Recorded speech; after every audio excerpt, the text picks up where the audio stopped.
औज़ुबिल्लाहि बिस्मिल्लाहिर्रहमानिर्रहीम। नाज़रीन, मैं हूँ सुहेल शहज़ाद और आप मेरा पहला व्लॉग देख रहे हैं।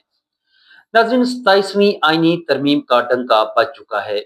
यानी 1973 के आईन में अब तक 26 तरामीम हो चुकी हैं और अब 27वीं की तैयारी अपने पूरे जोबन पर है।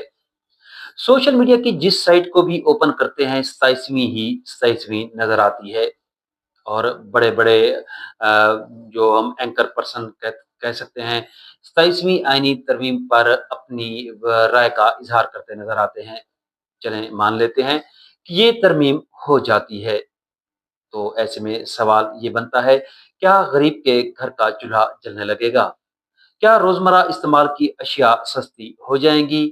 क्या बिजली के हज़ारों रुपयों वाले बिल सैकड़ों में बदल जाएँगे? क्या गैस सस्ती होकर आम आदमी के चेहरे पर खुशियां बखेर सकेगी? क्या आम आदमी सीवरेज, सोलैंग, टॉफटैल, सफाई, सेहत, तालीम जैसे गंभीर मसाइल से निकल पाएगा? चलें अब तस्वीर का दूसरा रुख भी देख लेते हैं। ये तरमीम नहीं हो पाती, तो क्या ये सारे मसाइल जिनका हम ऊपर ज़िक्र कर चुके हैं, हल होकर गरीब की ज़िंदगी की मुश्किलात में कमी ला सकेंगे? मुदर्जा बाला दोनों सूरतों में जहां आम आदमी का रिलीफ छुपा है, उसे होने दीजिए।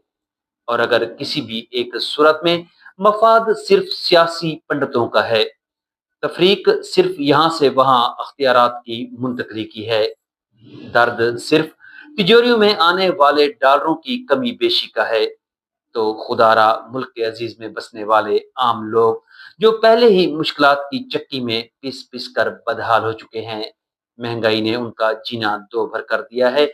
मजीद उन्हें किसी भी हिजान में मुब्तला किए बिना चुप चुपाते जो करना है कर गुजरिए, क्योंकि ना 26 तरमीमों से गरीब की हालत बदली है और ना 27वीं के आने से किसी गरीब की झोंपड़ी महल में तब्दील हो पाएगी।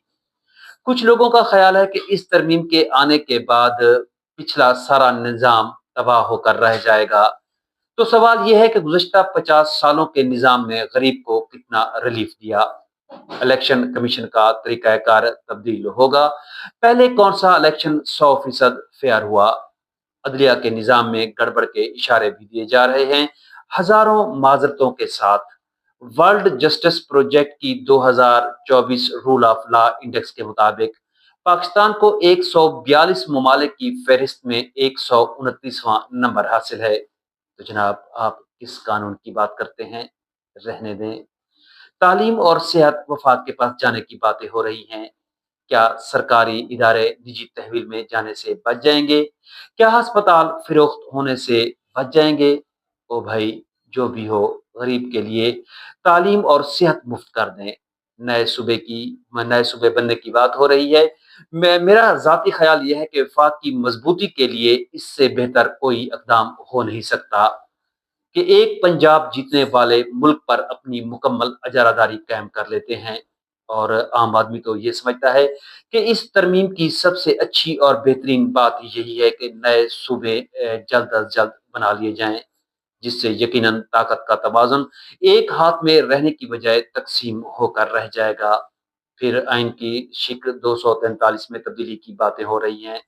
सवाल ये है कि इससे आम आदमी की ज़िंदगी पर क्या असर पड़ेगा?